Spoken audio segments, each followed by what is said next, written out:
Hello students, welcome to Phoenix Edu. तो आज के इस लेक्चर के अंदर हम करने वाले मॉड्यूल नॉलेज बास्केट के क्वेश्चन सॉल्यूशन। तो सबसे फर्स्ट क्वेश्चन जो है वो है the figure given below shows the displacement graph of two particles P and Q, which of the following statement is correct. तो यहाँ पर हमें दो लाइंस दी गई है पी और क्यू पार्टिकल के डिस्प्लेसमेंट वर्सेस टाइम ग्राफ में। तो यहाँ पर पूछा है both P and Q moves with uniform and equal speed. अब यहाँ पर दोनों की स्पीड तो जो है वो यूनिफॉर्म है लेकिन इक्वल नहीं है। ठीक है, क्यों इक्वल नहीं है? क्योंकि दोनों लाइन का स्लोप जो है वो अलग अलग, दोनों लाइन का स्लोप अलग अलग होने की वजह से दोनों की स्पीड अनइक्वल है। That is why first option is wrong. ठीक है, first option is wrong. Second option की अगर बात करें, P is accelerated and Q is retarded, तो जी नहीं, दोनों का स्पीड यूनिफॉर्म है तो एक्सेलरेशन नहीं है यहाँ पर। Both P and Q moves with uniform speed but the speed of P is more than Q।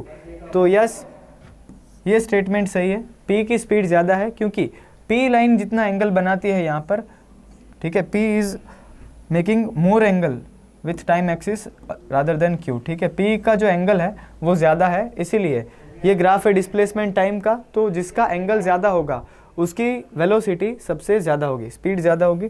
That is why option 3 is correct here. Next question. Okay, so now if a body is projected vertically upwards then on the reaching maximum height, ठीक है, तो किसी object को अगर ऊपर फेंका गया है, ठीक है, if the body is thrown vertically upwards, तो इसका मतलब क्या है कि किसी ऑब्जेक्ट को किसी एक हाइट के ऊपर यहाँ पर फेंका गया है, तो ऑब्जेक्ट यहाँ पर है। अब मैक्सिमम हाइट के ऊपर उसकी वेलोसिटी 0 हो जाती है। ठीक है, तो इस पॉइंट पे उसका वेलोसिटी 0 है, लेकिन उसके ऊपर एक्सेलरेशन ड्यू टू ग्रेविटी जो है वो लगते रहता है। ठीक है, तो यहाँ पर ऑप्शन देखते हैं, velocity 0 and the acceleration is not 0। तो ये ऑप्शन सही लग रहा है, velocity is not 0 and the acceleration is 0। तो जी नहीं, ये गलत है। ठीक है, both velocity and acceleration are not 0, ये भी गलत है। Both velocity and acceleration are 0, जी नहीं। तो फर्स्ट ऑप्शन यहाँ पर सही होगा। ठीक है, first option will be correct. Next question है, a car covers half of the distance with speed of 60 kilometre per hour and rest of the half with speed of 30 kilometre per hour. The average speed of the car is. तो यहाँ पर हमें ये जो question पूछा गया है, ठीक है, ऐसा ही सेम क्वेश्चन एक्सरसाइज का क्वेश्चन नंबर 3 है, ऐसा ही सेम क्वेश्चन यहाँ पर हमें पूछा गया है। तो इसका आंसर हम कैसे कर सकते हैं? तो यहाँ पर हमें एवरेज स्पीड फाइंड करनी है। तो एवरेज स्पीड के लिए हम डायरेक्ट फॉर्मूला भी यूज कर सकते हैं, एवरेज स्पीड जब हमें टाइम ना दिया हो तो उस केस के अंदर हम ये फॉर्मूला यूज़ कर सकते हैं, S1 प्लस S2 जो कि है डिस्टेंस, डिवाइड बाय यहाँ पर लिखेंगे डिस्टेंस अपॉन स्पीड, मतलब S1 upon V1 plus S2 upon V2। ठीक है, ये डायरेक्ट फॉर्मूला हम यूज़ कर सकते हैं इसको सॉल्व करने के लिए। तो यहाँ पर क्या बोला गया है, half of the distance with speed 60। ठीक है, मतलब S/2 डिस्टेंस कितनी स्पीड से, 60 की स्पीड से, और बाकी का हाफ 30 की स्पीड से। चलिए, तो S1 कितना है, ऊपर जो टोटल डिस्टेंस आएगा वो होगा S, टोटल डिस्टेंस कितना होगा S, और नीचे S1 जो कि है S/2, उतना डिस्टेंस कितनी स्पीड से ट्रैवल किया है, 60 की स्पीड से। तो V1 की जगह पर लिखेंगे 60 प्लस S2 कितना है, S/2। ठीक है, S/2 half of the distance with the speed of कितना बोला है, 30 किलोमीटर पर आवर। ठीक है, तो यहाँ पर हम लिखेंगे 30। अब यहाँ से ऊपर है S, नीचे से हम S/60 को कॉमन निकाल सकते हैं, S अपॉन 60। तो यहाँ पर क्या बच जाएगा, 1/2 प्लस 1। ठीक है, 1/2 प्लस 1 इतना बचा। S और S कैंसिल हो गए यहाँ से, नीचे जो बचा उसमें 1/2 प्लस 1 मतलब कि 3/2। ठीक है, और नीचे है 60, तो 1/60 इंटू 3/2। अब यहाँ से अगर कट करें तो 3 से ये 20 कट हुआ, और 20 इंटू 2 मतलब कि 1/40। तो इसका जो एवरेज स्पीड आएगा वो होगा 40 किलोमीटर पर आवर। ठीक है, इसका आंसर कितना होगा, 40 किलोमीटर पर आवर। चलिए नेक्स्ट क्वेश्चन अगर देखें, चलिए यहाँ पर हमें ग्राफ दिए हुए हैं, which of the following graph indicates that a body is undergoing retardation. अब यहाँ पर हमें बताना है कि कौन से ग्राफ के अंदर रिटार्डेशन हो रहा है। तो सबसे पहले ये पता होना चाहिए कि रिटार्डेशन होता क्या है। तो रिटार्डेशन का मतलब होता है नेगेटिव एक्सेलरेशन, नेगेटिव एक्सेलरेशन। अब मैंने आपको बताया था कि एक्सेलरेशन नेगेटिव कब होता है, जब फाइनल स्पीड कम है, इनिशियल स्पीड ज़्यादा है, मतलब कि जब v माइनस यू, इसका आंसर ए का फॉर्मूला क्या होता है, a is equal to v minus u upon t. ये कब नेगेटिव होगा, जब v माइनस यू का जो वैल्यू है वो नेगेटिव होगा। और ये कब नेगेटिव होगा, जब v का वैल्यू u से कम है। तो जब v is less than u है, ठीक है, जब v is less than u है तब एक्सेलरेशन कैसा होगा, नेगेटिव, और उसको हम बोलेंगे रिटार्डेशन। अब हमें ऐसा ग्राफ देखना है जिसमें v is less than u हो, v मतलब फाइनल वेलोसिटी, u मतलब इनिशियल, ठीक है। सी दिस, फर्स्ट जो ऑप्शन है वहाँ पर इनिशियली वेलोसिटी इतनी थी, ठीक है, ये वेलोसिटी और टाइम का ग्राफ है, यहाँ पर वेलोसिटी इतनी थी, धीरे धीरे जैसे जैसे टाइम बढ़ा है वेलोसिटी का वैल्यू इंक्रीज हुआ है। हमें कैसा चाहिए, वेलोसिटी का वैल्यू इनिशियल फेज में ज़्यादा और फाइनल में कम, तो यहाँ पर ये ऑप्शन गलत हो गया, ठीक है। अगर सेकंड ऑप्शन की बात करें, ये डिस्टेंस टाइम का ग्राफ है, डिस्टेंस या फिर डिस्प्लेसमेंट, इसका स्लोप धीरे धीरे डिक्रीज हो रहा है, ठीक है। स्लोप डिक्रीज होना डिस्टेंस टाइम या डिस्प्लेसमेंट टाइम का ग्राफ में स्लोप डिक्रीज होना मतलब कि वेलोसिटी डिक्रीज होना। यहाँ पर slope is decreasing, slope is decreasing. अगर स्लोप डिक्रीज हो रहा है, ठीक है, तो मतलब क्या हुआ उसका कि वेलोसिटी डिक्रीज हो रही है, और वेलोसिटी का डिक्रीज होना यानी कि नेगेटिव एक्सेलरेशन। एक बार बाकी के ऑप्शन को भी देख लेते हैं। तो एक्सेलरेशन यहाँ पर देखो सारे टाइम के लिए कैसा है, पॉजिटिव। एक्सेलरेशन सारे टाइम के लिए कैसा है, पॉजिटिव। तो अगर एक्सेलरेशन पॉजिटिव है तो यहाँ पर तो वेलोसिटी इंक्रीज होगी, ठीक है, वेलोसिटी विल बी इंक्रीज। और यहाँ पर तो ऑब्जेक्ट रेस्ट में है तो वेलोसिटी की कोई बात ही नहीं आई, ठीक है, वेलोसिटी कांस्टेंट होगी 0। तो ऑप्शन 2 विल बी राइट, ठीक है, ऑप्शन 2 विल बी राइट, क्योंकि यहाँ पर स्लोप कम हो रहा है। अब इसका स्लोप मतलब वेलोसिटी, और वेलोसिटी कम हो रही है, स्लोप मतलब वेलोसिटी और वेलोसिटी कम होना मतलब कि रिटार्डेशन। नेक्स्ट क्वेश्चन देखते हैं, ठीक है। If a body is projected vertically up from point and returns to the same point, ठीक है, एक बॉडी को ऊपर प्रोजेक्ट किया गया है, ठीक है, तो मतलब यहाँ से ऊपर की तरफ फेंका गया, उसने h हाइट अटेन की, तो यहाँ पर, ठीक है, यहाँ पर यहाँ तक वो गया है, ठीक है, यहाँ पर उसका मैक्सिमम वेलोसिटी जो होगा वो 0 हो जाएगा, ठीक है, मैक्सिमम हाइट पे उसकी वेलोसिटी कितनी हो जाएगी, 0। चलो हमें क्या बोला गया है कि body is projected vertically up, ठीक है, ऊपर फेंका गया है, and returns to the same point. अब अगर वो अपनी जगह पर वापस आ गया है तो बच्चों डिस्प्लेसमेंट कितना हो जाएगा यहाँ पर, ठीक है, displacement will be 0, displacement will be 0। अच्छा, डिस्टेंस कितना होगा, डिस्टेंस कितना हो जाएगा, 2h, ठीक है, h ऊपर जाने के लिए और h नीचे आने के लिए डिस्टेंस कितना हो जाएगा, 2h। हमें क्या पूछा है, एवरेज स्पीड और एवरेज वेलोसिटी का बताना है वैल्यू हमें, ठीक है। चलो एवरेज वेलोसिटी की अगर बात करें तो एवरेज वेलोसिटी जो होती है, एवरेज वेलोसिटी वो होती है displacement upon time. Average velocity is equal to displacement divide by time. अब यहाँ पर डिस्प्लेसमेंट का वैल्यू है 0, तो 0 अपॉन टी मतलब कि 0 आया, ठीक है, तो एवरेज वेलोसिटी कितनी होगी, 0। लेकिन अगर एवरेज स्पीड की बात करें तो एवरेज स्पीड मतलब distance upon time, average speed मतलब डिस्टेंस अपॉन टाइम। चलो यहाँ पर कुछ फाइनाइट डिस्टेंस का वैल्यू है, कितना है, 2h divide by time t। तो यहाँ पर डिस्टेंस का वैल्यू कुछ मिल रहा है, इसीलिए एवरेज स्पीड का कुछ वैल्यू मिलेगा, बट एवरेज वेलोसिटी कितनी हो जाएगी, 0।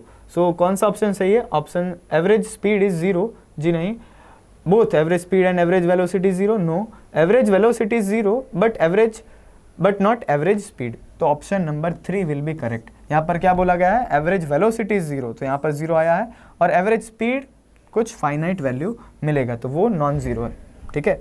नेक्स्ट क्वेश्चन, अगेन एक ग्राफ है, तो which on the following graph indicates that the body is at rest. इसमें से कौन सा ग्राफ बताता है बॉडी रेस्ट में है, ठीक है। तो सबसे पहले तो हमें देख के पता चल जाना चाहिए, ठीक है, कौन कौन से ग्राफ है जो हो सकते हैं, ठीक है। हमेशा जब रेस्ट होता है तब पहली बात तो ये जो है टाइम के साथ इंक्रीज हो रहा है, तो ये और ये भी इंक्रीज हो रहा है, तो ये तो आएगा ही नहीं, ठीक है।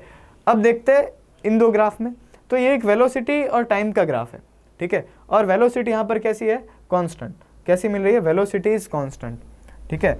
वेलोसिटी v इज कांस्टेंट, मतलब कि ऑब्जेक्ट कुछ स्पीड से जा रहा है, ठीक है, वेलोसिटी कैसी है, कांस्टेंट, तो ऑब्जेक्ट कुछ स्पीड से जा रहा है, मतलब वो रेस्ट में तो नहीं हुआ। यहाँ पर ग्राफ है हमें डिस्टेंस और टाइम का, जिसका वैल्यू कैसा है, फिक्स, डिस्टेंस टाइम का वैल्यू कैसा है, फिक्स। तो अगर फिक्स वैल्यू है तो यहाँ पर ऑब्जेक्ट कैसा होगा, रेस्ट में। तो कौन सा ऑप्शन सही आया, फोर्थ ऑप्शन, ठीक है, फोर्थ ऑप्शन इज करेक्ट। चलो अगेन ग्राफ वाला क्वेश्चन है, which of the following graph given below is impossible, कौन सा ग्राफ पॉसिबल नहीं है, ठीक है।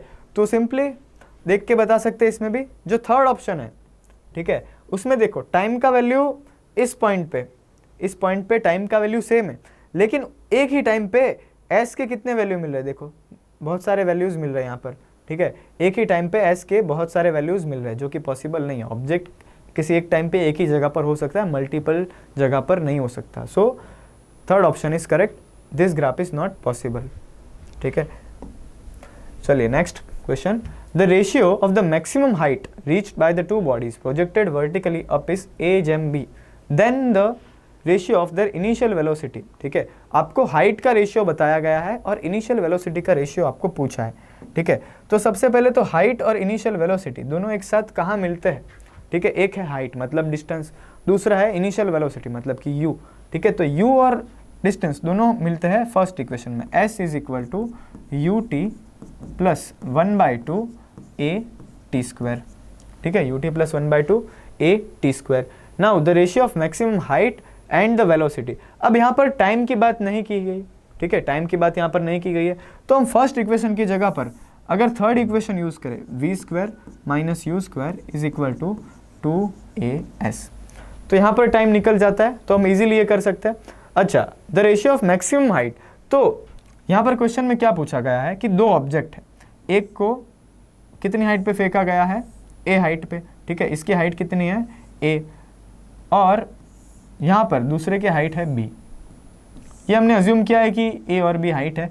अब दोनों को कुछ वेलोसिटी से फेंका गया है, तो इसकी वेलोसिटी हम अगर ले ua, ठीक है, इनिशियल वेलोसिटी कितनी लेते हैं ua, और यहाँ पर इनिशियल वेलोसिटी लेते हैं ub, ठीक है, इनिशियल वेलोसिटी है ua और ub।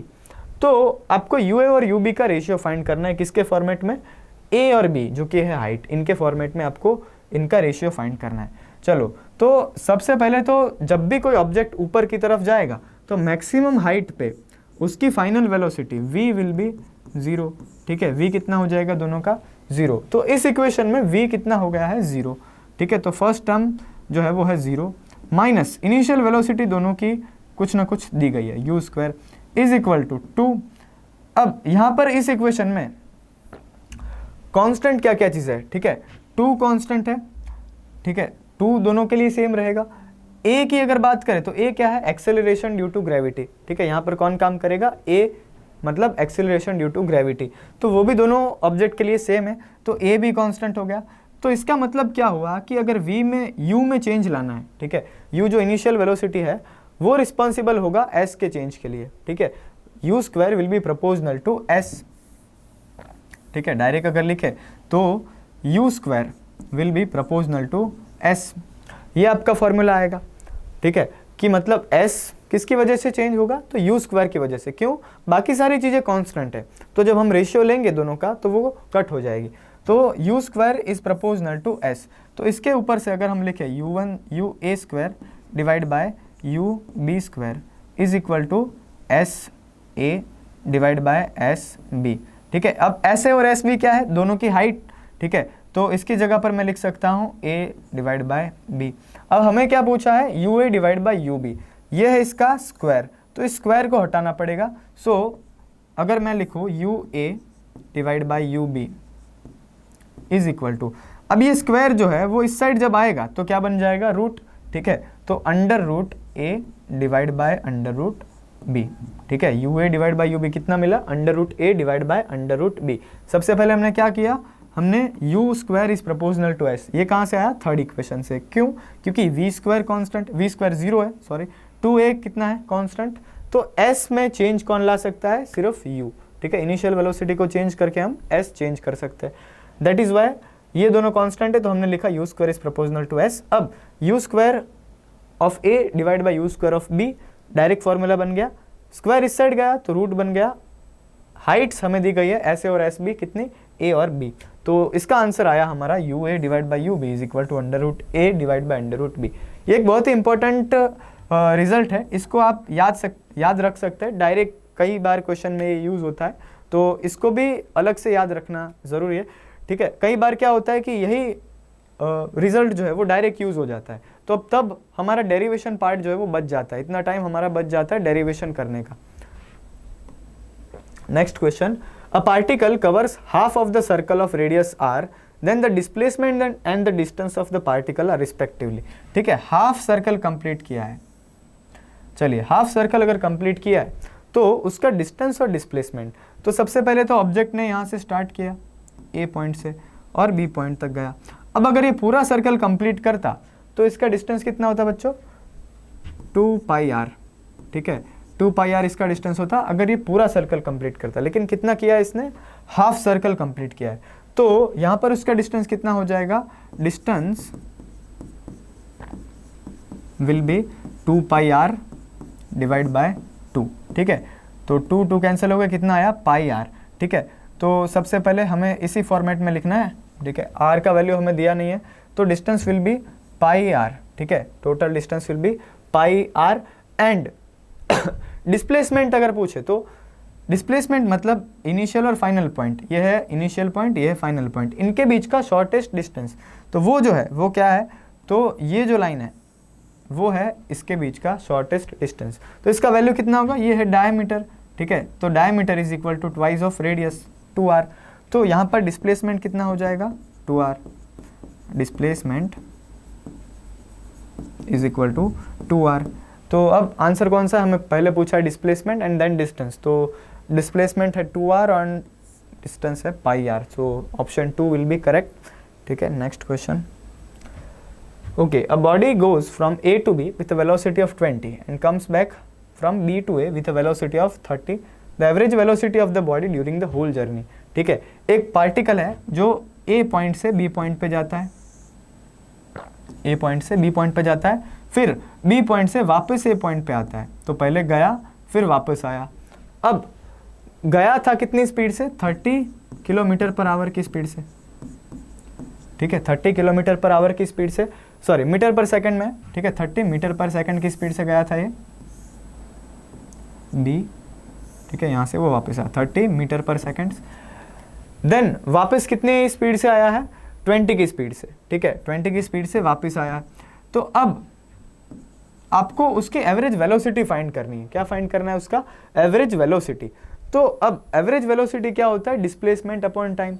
इस केस के अंदर अगर वो A से B पर गया और B से वापस A पर आया है तो नेट डिस्प्लेसमेंट, ठीक है, displacement will be 0, displacement will be 0, और अगर डिस्प्लेसमेंट 0 है तो एवरेज वेलोसिटी भी क्या हो जाएगी 0, क्यों, average velocity is equal to displacement upon time, displacement divide by time.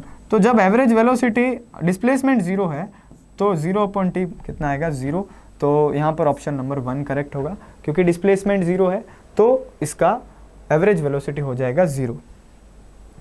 Next question, if the displacement time graph for 2 particles A and B inclined at an angle of 30 and 60, ratio of velocities पूछा है आपको, ठीक है, दोनों की velocities का ratio.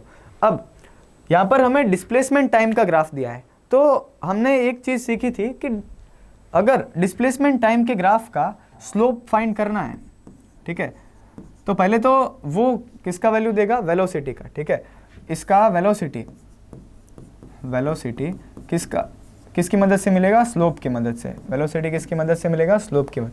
अब slope के लिए हमने एक फॉर्मूला देखा था, slope is equal to tan theta, ठीक है, slope is equal to tan theta. तो अगर मैं VA की बात करूँ, ठीक है, VA की अगर बात करूँ तो उसकी वेलोसिटी कितनी हो जाएगी, 1030 डिग्री। अब VA की अगर बात करें तो वो है 1030 डिग्री, और B की वैल्यू कितनी है 1060 डिग्री, ठीक है। अब 1030 डिग्री और 1060 डिग्री इनका वैल्यूज़ आपको बताया हुआ है, ठीक है, 1030 डिवाइड बाय 1060 इसकी वैल्यूज़ आपको बताई गई। एक है √3। आपको किसका रेशियो पूछा है, VA डिवाइड बाय VB, तो इसका वैल्यू जो है वो है 1/√3 और tan 60 कितना होता है √3। अब आपको VA और VB दोनों मिल गए, हमने क्या यूज़ किया है, स्लोप का formula which is equal to tan theta. आपको पूछा है VA डिवाइड बाय VB, कितना आया 1/√3 डिवाइड बाय √3, ठीक है। तो यहाँ पर इसको ऐसे लिख सकते हैं 1/√3 इंटू √3, तो 1/√3 इंटू √3 होता है 1/3, ठीक है। तो ऑप्शन नंबर सेकंड, ठीक है, √3 into √3 will B 1/3, so option number second is correct. Okay, चलिए नेक्स्ट क्वेश्चन देखते हैं। Okay, so now next question, for motion on a straight line path with constant acceleration, the ratio of the magnitude of the displacement to the distance आपको किसका ratio पूछा है, आपको पूछा है displacement divide by distance, displacement divide by distance. चलिए, हमको एक चीज पता है कि डिस्प्लेसमेंट इज ऑलवेज लेस और equal than distance, displacement is always less और इक्वल देन डिस्टेंस। आपको किसका रेशियो पूछा है, डिस्प्लेसमेंट डिवाइड बाय डिस्टेंस का, तो इसका मतलब है कि इस डिस्टेंस को यहाँ पर लेकर आना पड़ेगा, ठीक है। तो इसको हटाकर यहाँ से अगर यहाँ पर लिखे तो डिस्टेंस, ठीक है, तो यहाँ पर क्या बच जाएगा 1, ठीक है, यहाँ पर क्या बच जाएगा 1, तो इसका आंसर आएगा लेस और equal than 1, option number 1 less और इक्वल देन 1, ठीक है। Two cars are going round curves. Two cars are going round curves. One car traveling at 60 and the other at 30 km/h. Each experiences same centripetal acceleration. The radii of the two curves are in the ratio. ठीक है, आपको क्या बोला है कि एक car की speed V1 कितना है 60 km/h, 60 km/h। दूसरी कार की स्पीड आपको बोली है V2 कितना है 30 km/h, और आपको बोला है कि दोनों का सेंट्रीपिटल एक्सेलरेशन सेम है। इसका मतलब क्या हुआ कि alpha of one car is equal to alpha of second car. चलिए, अब अल्फा का v के फॉर्म में जो फॉर्मूला था वो था v²/r, v²/r। अगर हम 1 और 2 के लिए लिखे तो यहाँ पर आएगा v1²/r1 is equal to v2² divide by r2। चलिए, यहाँ पर v1 और v2 का वैल्यू हमें दिया गया है तो उसको पुट कर देते हैं, 60²/r1 is equal to 30²/r2 हो गया, ठीक है। अब r1 को यहाँ पर ले जाते हैं और 30 को नीचे ले आते हैं तो कितना लिख सकते हैं 60/30 whole square is equal to r1/r2। ये होल स्क्वायर इसीलिए क्या है क्योंकि दोनों का स्क्वायर है, तो a²/b² को हम बाहर कॉमन स्क्वायर लिख सकते हैं, तो यहाँ पर ये आ गया 2, ठीक है। तो 2 का स्क्वायर करेंगे तो आ जाएगा 4, तो r1 divide by r2 is equal to 4, ठीक है। r1 divide by r2 is equal to 4, तो हम फर्स्ट ऑप्शन टिक कर सकते हैं। r1 और r2 का रेशियो कितना आएगा 4:1, ठीक है। An object is moving with a velocity 10 metre per second. A constant force acts for 4 second on the object and it gives speed of 2 metre per second in the opposite direction. अब यहाँ पर हमें बोला गया है कि object move हो रहा है, वेलोसिटी कितनी है ऑब्जेक्ट की velocity u is equal to 10 metre per second. कितना बोला है t is equal to 4 second, और उसकी वेलोसिटी कितनी हो जाती है स्पीड ऑफ 2, तो v is equal to 2 metre per second. लेकिन क्या बोला गया है कि ऑपोजिट डायरेक्शन में, ठीक है, फोर्स कहाँ लगता है ऑपोजिट डायरेक्शन में, तो ये स्पीड हमें नेगेटिव लेनी पड़ेगी। आपको a का वैल्यू फाइंड करना है, तो आप v is equal to u plus at use कर सकते हैं, u प्लस एटी। चलो, v का वैल्यू कितना है -2 इज इक्वल टू u का वैल्यू आपको 10 दिया है प्लस a फाइंड करना है, और t का वैल्यू आपको दिया गया है 4। 10 यहाँ आएगा तो हो जाएगा -2 - 10 is equal to a into 4, ये आया -12, तो a इज इक्वल टू -12 divide by 4 which is equal to -3 metre per second square, ठीक है। कौन सा ऑप्शन सही होगा, second option -3 metre per second square. चलिए, नेक्स्ट क्वेश्चन है, a fan is making 600 revolution in 1 minute, ठीक है, 600 रिवॉल्यूशन पर मिनट, तो इसको हम रेडियन पर सेकंड में सबसे पहले कन्वर्ट करेंगे, तो 600 रिवॉल्यूशन पर मिनट, ठीक है, रिवॉल्यूशन पर मिनट, ये आपको ω1 दिया गया है लेकिन रिवॉल्यूशन पर मिनट में। चलिए, अब अगर एक रिवॉल्यूशन कंप्लीट होता है, ठीक है, 1 रिवॉल्यूशन, तो टोटल डिस्प्लेसमेंट या फिर डिस्टेंस कितना होता है, एंगुलर डिस्टेंस, तो 2 पाई। यहाँ पर ऐसे कितने हैं 600, तो एक रिवॉल्यूशन का डिस्टेंस है 2 पाई, और ऐसे कितने हैं 600, ठीक है 600। और इसके लिए कितना टाइम लगा है पर मिनट, ठीक है। तो पर मिनट को अगर सेकंड्स में कन्वर्ट करें तो यहाँ पर आएगा 60 सेकंड्स, ठीक है। ये यहाँ से कैंसिल हुआ और ये टोटल आएगा 10। तो इनिशियल ω1 आपको कितना दिया गया है 20 पाई, ठीक है। ω1 आपको दिया गया है 20 पाई रेडियन पर सेकंड, ठीक है। कितना है 20 पाई रेडियन पर सेकंड। चलिए अब अगर दूसरे की बात करें, अब क्या बोला है, इफ़ इट मेक्स 1200 रिवॉल्यूशन पर मिनट, तो यहाँ पर डबल हो गया, ठीक है। तो ω2 जो है स्टार्टिंग से डबल हो गया। अब डायरेक्ट भी कर सकते हैं कि 40 आएगा, ठीक है। 1200 रिवॉल्यूशन पर मिनट, इसको कन्वर्ट करेंगे अगर तो 2 पाई टोटल डिस्टेंस है, ठीक है, angular distance into 1200 divide by minute को सेकंड्स में कन्वर्ट किया तो 60, ठीक है। यहाँ से ये कट हो जाएगा तो कितना आएगा 6 से 20, तो इसका आंसर आया 40 पाई, ठीक है। ω2 is equal to 40 pi. Therefore अब आपको क्या बोला है कि what is the increase in the angular velocity, ठीक है। इंक्रीज कितना हुआ, पहले था 20, अब कितना है 40, तो इंक्रीज मतलब ω2 माइनस ω1, ठीक है, 40 पाई माइनस 20 पाई, कितना आया ये 20 पाई, ठीक है। कौन सा ऑप्शन सही होगा, सेकंड ऑप्शन 20 पाई। चलिए, a stone is tied to the end of a 20 centimeter long string whirled in a horizontal circle. If the centripetal acceleration is 9.8 meter per second square, its angular speed in radian per second, ठीक है। आपको angular speed find करनी है, मतलब कि आपको v find करना है, ठीक है। आपको क्या दिया है, आपको रेडियस का वैल्यू दिया है, ठीक है, r is equal to 20 centimetre, ठीक है, मतलब कि 0.2 मीटर, 0.2 मीटर। और आपको एंगुलर स्पीड मतलब कि ओमेगा फाइंड करनी है, ठीक है। तो फाइंड करते हैं, v is equal to r omega, ठीक है। एक्सेलरेशन का वैल्यू आपको दिया है, ठीक है, एक्सेलरेशन का वैल्यू आपको दिया है जो कि है 9.8, ठीक है, 9.8 वैल्यू आपको दिया गया है, ये है r। अब आप डायरेक्ट इसको फाइंड नहीं कर सकते, ठीक है। v is equal to r omega formula है। अब v स्क्वायर अपॉन r, ठीक है, अल्फा का फॉर्मूला क्या है, v स्क्वायर अपॉन r। आपको एंगुलर एक्सेलरेशन दिया है, ठीक है, एंगुलर, ठीक है, मतलब कि अल्फा का वैल्यू कितना दिया है 9.8। अब आपको फाइंड करना है ओमेगा, तो सबसे पहले v square upon r alpha का फॉर्मूला है। अब v का भी एक फॉर्मूला है, v is equal to r omega. तो इस v के वैल्यू की वैल्यू आपको कहाँ पर पुट करनी है, यहाँ पर, ठीक है। तो अल्फा कितना आ जाएगा r square omega square divide by r, एक r यहाँ से कैंसिल हुआ तो कितना आया r इंटू ओमेगा स्क्वायर, ठीक है। ये किसके इक्वल में आया, अल्फा के इक्वल में। अल्फा का वैल्यू आपको कितना बोला गया है 9.8, ठीक है, 9.8 अल्फा का वैल्यू है। r का वैल्यू आपको कितना दिया गया है 0.2, ठीक है, r का वैल्यू है 0.2 और ओमेगा स्क्वायर, ठीक है, 0.2 इस साइड आएगा तो 9.8 डिवाइड बाय 0.2 हो जाएगा is equal to omega square.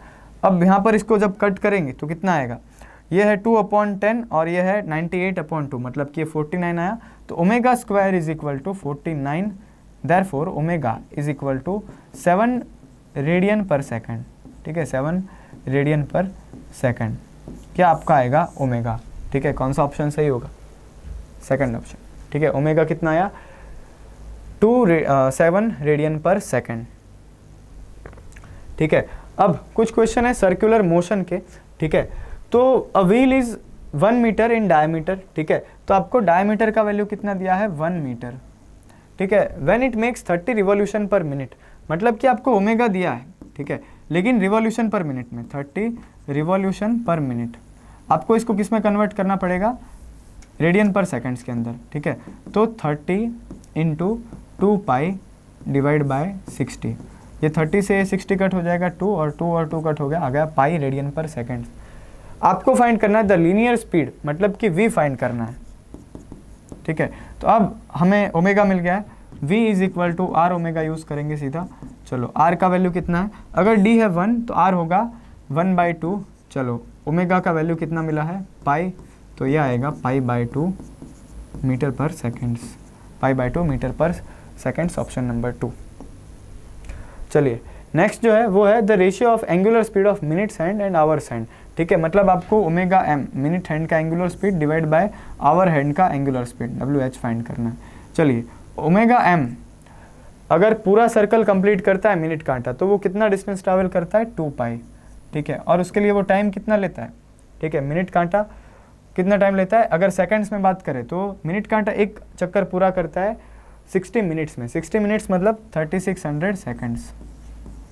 ठीक है, आवर कांटे की अगर बात करें तो वो कितना टाइम लेता है, तो आवर कांटा जब पूरा एक चक्कर लगाता है तो 12 आवर्स कंप्लीट होते हैं, तो उसका डिस्टेंस 2π और उसके लिए उसे 12 आवर्स लगे, सेकंड्स में लिखे तो मल्टीप्लाई बाय 3600। अब यहाँ पर 2π और 2π 36 और ये कैंसिल हो गया, तो इसका आंसर आएगा 12/1। ठीक है, 12/1, ऑप्शन नंबर 4।